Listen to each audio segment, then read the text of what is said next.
everyone, and welcome to this edition of the Coaches Show. I'm your host, Lloyd Shoemaker, and sitting next to me is the star of the program, and that's Coach Grasso, men's basketball coach here, head coach here at the Piqua High School. Coach, appreciate you taking the time. I know you've been pretty busy, and not only that, I drug you in here 2 days before Christmas to get this done. Hope you got your shopping all taken. Yeah, we're all good.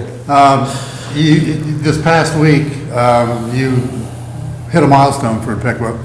Your team put up 90 points against Greenville.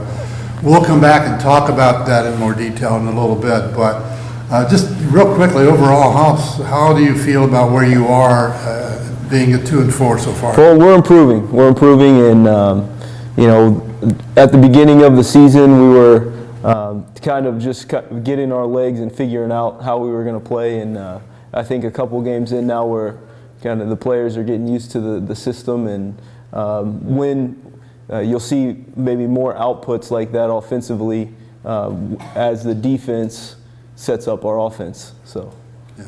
Well, definitely your defense has been doing a really good job of doing that.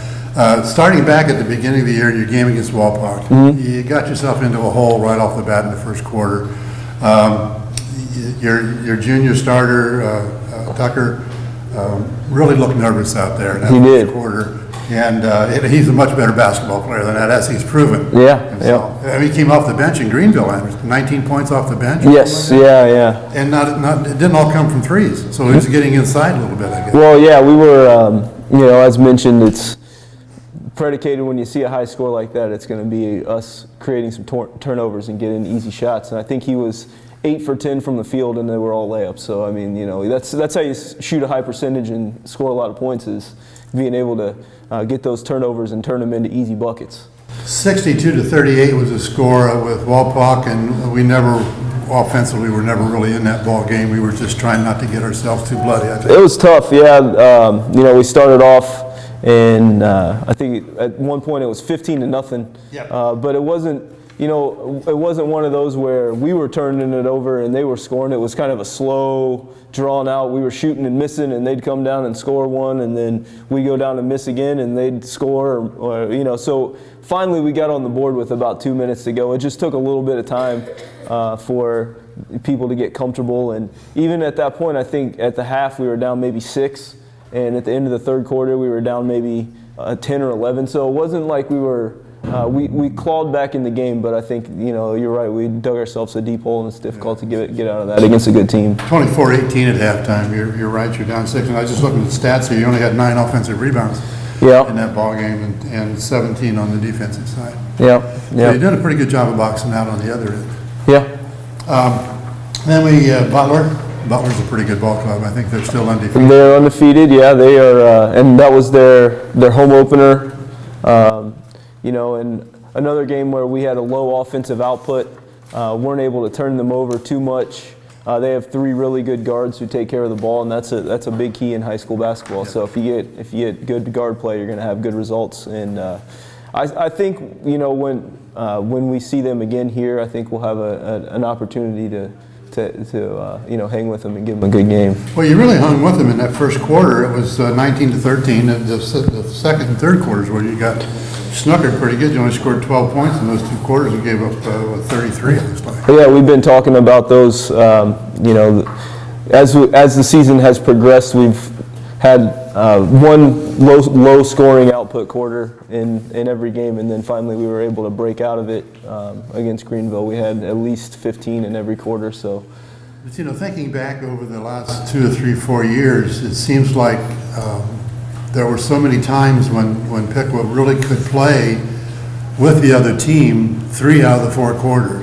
Just weren't sure which one of them was going to go down the tubes on you. Right. But it was one of those quarters where we couldn't get in double digits offensively. Yeah, so that's what we're, every day in practice we focus on. Every single drill that we do is competitive. There's a winner and a loser. If you lose, you're going to be running or doing push-ups or something like that. So that kind of fashions the practice in the way that the games are, that every drill that we do is its own individual game, just like every quarter is its own individual game.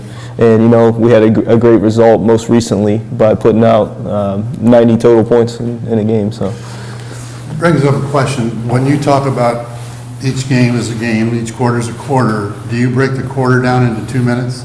When you come out at halftime, let's say you're behind by 10, do you break that down into 2 minutes? Sure, from time to time we'll talk about that. Yeah, depends on really what we're trying to accomplish, especially when you're playing a stronger team. If you are, you find yourself down 8 or 10 points, you might say, let's focus on winning the first 4 minutes of this quarter. And if we're down 10, let's see if we can cut it to 5. And then once we get to that second half of the third quarter or whatever the case might be, then maybe we can close the gap or keep it right around 5 so we have a shot going in here in the fourth quarter just to be a couple of possessions away. So it is something that we talk about. It's the old axiom, how do you eat an elephant? One bite at a time. There you go. That's right. Take it as you can. Yep. At Milton Union, you got your first win by 20, 61-41. You played a pretty good ball game there. There was 31-21 at halftime, and then you went on to beat them by 20 points. You mentioned Corey Tucker, sophomore, had a breakout performance there. I think he had 21 points. I think he had 15 actually in the second quarter alone. So wow. he kind of he ignited us a little bit. And again, when you see a high shooting percentage like that, 8 for 12, that tells you that we're having an opportunity to get out and shoot some easy buckets, and that's predicated on us getting some steals and some turnovers. 3 out of 5 3-pointers too. Yep. So when you get in a rhythm, and sometimes you see it going in, even if they are just layups or free throws or whatever, they feel comfortable and they start dropping. So definitely a catalyst for that game.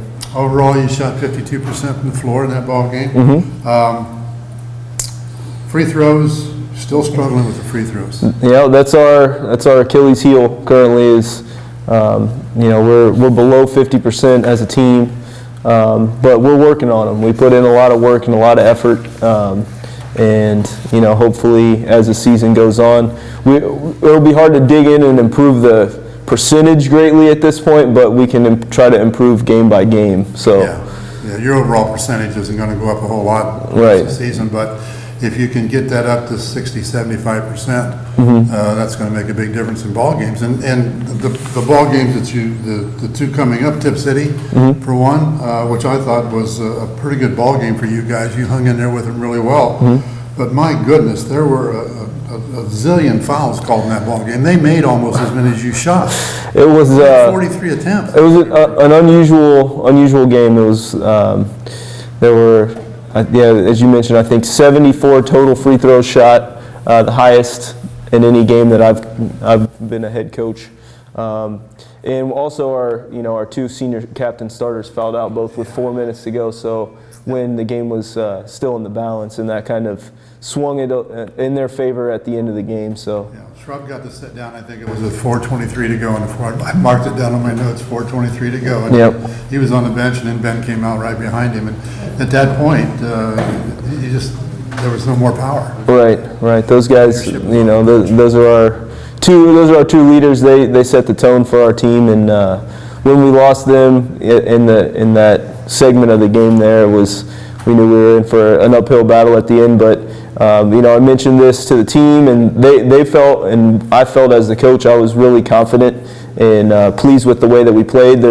We talk about we can't control the referees, the way things are going to be called. All we can control is our energy and effort, and it was great. And I think we'll have a great opportunity when we go back and play them the second time around. You mentioned the referees, and I know coaches don't like to publicly test that, but man, I'm telling you, those guys were not real good as a group. Well, there were a lot of calls, so that's you got to play with the cards you're dealt, and that was that's what we had that night. So, like I said, each game kind of presents its own situations, and on top of playing they have one of the top guards in the league, and he was able. I think he might have alone shot 14 or 15 free throws.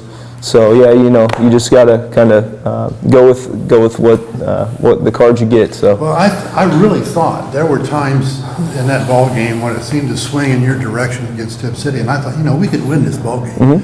But then when Shrub went out and Ben went out, I thought, boy, it's going to be tough for us to do it now because you were within 2 points of them all the way through that ball game. Yeah, well, I think. We had a good lead. I think at one point in the third quarter they might have gone up as many as 8 or 10, and we probably battled back and tied it up or took the lead. We were probably leading after the first quarter, and at the half it was maybe a 2 or 3 point game. So you're right, it was a good game, and you're starting to see now we have the capability to score some points. So when it comes down to the difference, was maybe those guys fouling out and Tip being able to shoot a couple free throws there at the end that made the difference. But overall, I think our percentages probably weren't as high as I'd like them to be in that game too, but we still put up 66 points. So that tells you, we could have been another game where we easily had an 80 or a 90. Well, you shot 52% Yeah. from the line in that ball game, and 33 from the field, 21% on the three-pointers. Yeah. And Smeezing had 16 points, Brown had 19, Tucker had 11 in that ball game following his 21 against West Milton. Hayden's got 4.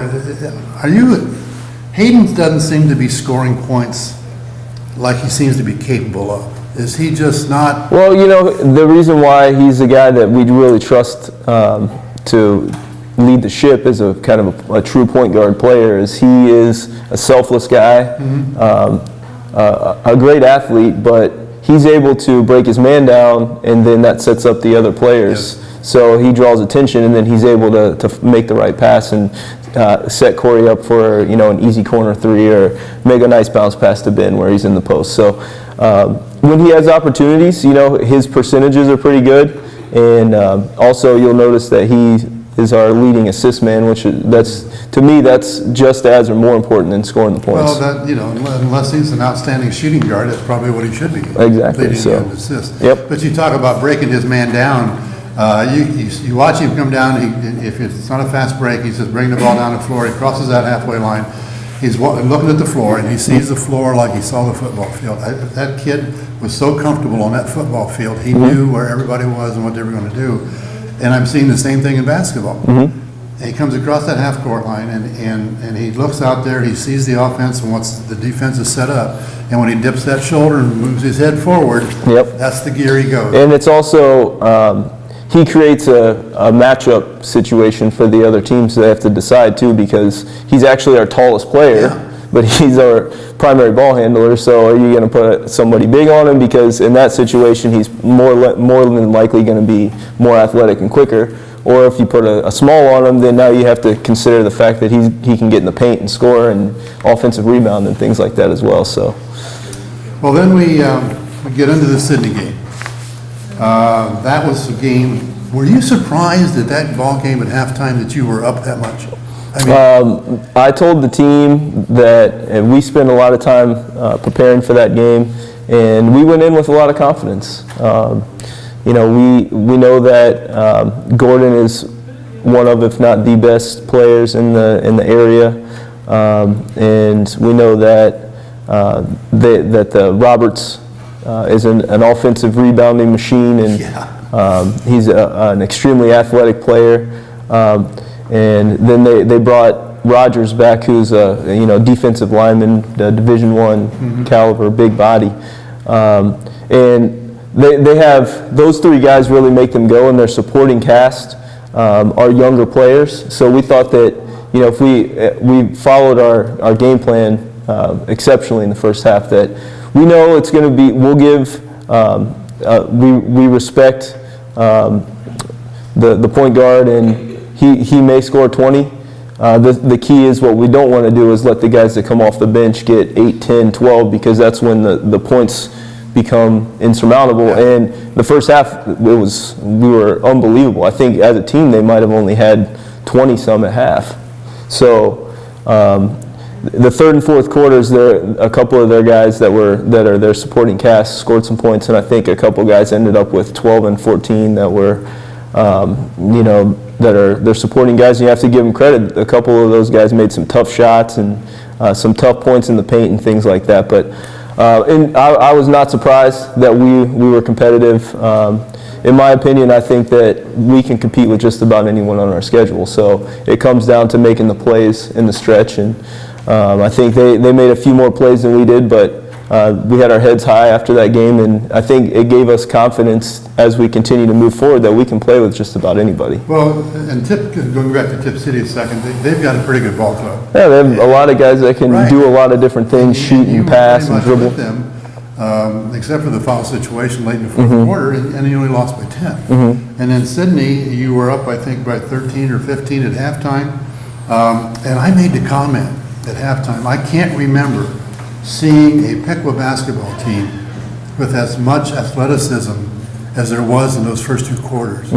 Flying, jumping, shooting, blocking shots, rebounding.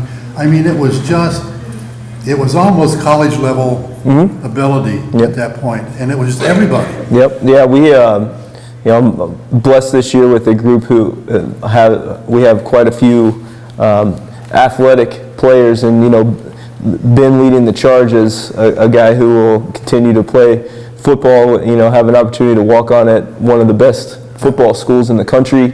Davon Brown is a guy who is, one of the fastest players in the G-Walk. Nick Regola he can jump out of the gym, and he's just right now scratching the surface of learning how to play basketball.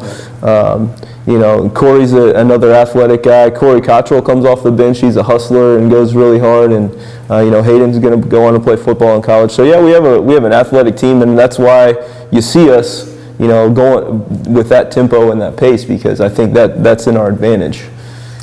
The second half was totally different than the first half, and you were in the locker room longer than normal. You came back out on the floor. Your guys could not shoot around because of sweeping the floor.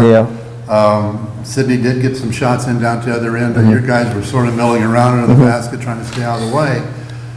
Did that have an effect on you? Because the second half was nothing like the first half. Well, when I went in, I actually saw the principal, Mr. Messick, and I said, hey, is there any way we can just skip halftime and just go right to the third quarter? Because we had the momentum, so it's part of the game. You get those breaks in the game, and you have to be able to regroup. I think that we came out as they chipped away at our lead, it was one of those kind of similar to the Wapak game where we weren't necessarily turning it over to them and they were getting run out layups or anything like that. We went down and had a decent look. I think Davon had a layup that rimmed out. Ben was down in the paint doing his thing, and it bounced over, and they went down, hit a three, make a layup. Next thing, so it goes from 15 down to 10, and then we go down, have another look, and now they score again, and it's 8 or 6, and so they kind of chipped away a little bit, and that was again one of those kind of lulls, and I think that probably shows in the third quarter. I think it was 24-9 or something. 25-9. So it was one of those little offensive lulls that it wasn't necessarily. We weren't playing poorly. It was just a couple situations where the ball wasn't going in during that time, and so I think that was where we won the game, or where they won the game in that third quarter segment. And I think again it was something that we as a team learned from tremendously. So yeah, it was 47-14 in the second half, their favor. And the other thing that happened, I think, and then this was because of the way Sydney was playing, was that the fans got into the ball game more from the Sydney side, it appeared. And once they got to within that 1 point, they got that 1 point lead. I mean, the place just came unglued on their side. And we have to credit our guys because they took the lead and went up 55-51, and we came right back and took the lead back from them in the fourth quarter. So something that I've talked about specifically is learning how to win games is a skill. And it's just something that we continue to work on and practice. And that was a great lesson for us that, hey, you got one of the best teams in the area on the ropes here, and we're up a couple points. What are the things that we need to do to finish off the deal? So, we were able to watch some film on that and discuss the things that need to happen in order to finish the games. Yeah. You're right about Gordon being one of the best players in the area. He's an outstanding athlete, and it just seems like in the games I've seen him play, he plays the first half with the ability that he has, and he scores some points. The second half, he plays at a different level. I think a lot of it depends upon where his team is. It's kind of like a really good athletic team playing somebody not so good. Sometimes they get knocked off because they have the tendency to play to the level of their opposition. Sure. And I think he just kind of seems like he sort of feels out what he has to do to make sure his team wins. And that's the whole team followed him into the second half. Shooting-wise, you guys were 44%. They were 45% from the floor. On the three-pointers, you were 21%. They were 33. You made 3 threes. They made 6. Free throws, they were 13 out of 18. You were 4 out of 9. There's your ball game. Yep. Free throws again. No comments. Well, then you go over to Greenville, and we talked about the 90 points being scored over there, but that was a close ball game going into the fourth quarter. Yeah, they, the scouting report for them was they led the conference, and they probably continue to do so after our game in 3-point attempts. They're a smaller team, so they spread the floor out and get up a lot of threes. And to their credit, they were hitting them from deep and with contested shots. So when teams play at home, they're always going to have that little extra enthusiasm to play well for their fans and for their families. And it was close throughout. Up until the fourth quarter, I think going in there, we were within a couple points back and forth, and then a key moment in the game, we had we got their point guard in a little bit of foul trouble, and he's their primary ball handler, and they had to take him out a little bit, and we were able to continue because we were pressuring the entire game. Some steals here and there, but when he went out, really we were able to start getting some steals and some easy buckets. And one of those situations where we're up 6 or 8, and then I look again and we're up 15, 18. So, that kind of happens when you get those turnovers and the easy buckets. Well, a couple of good things besides winning the ball game was 35 out of bench spacing, 15 out of 21 from the floor, 2 out of 4 threes, and 3 out of 11 from the free throw line. Yep. But you got 26 points off your bench, 19 of those coming from Tucker. Yep. Yeah, well, Ben is rounding into basketball form, obviously as a leader on the football team there. One game in particular I came to, the Vandalia Butler game. I think he single-handedly won the team that game. Picked that pocket. And I think that's what he did here at Greenville. He's rounding into form, and they have a big man who was not with the team for whatever reason. I'm not sure why. But I think when Ben saw that their big man was out, it clicked on that, it's going to be his night, and he was able to pretty much do whatever he wanted. He dominated that game, and a stat line like that with 35, 14 rebounds, and I think 4 assists, 4 steals, 4 blocks.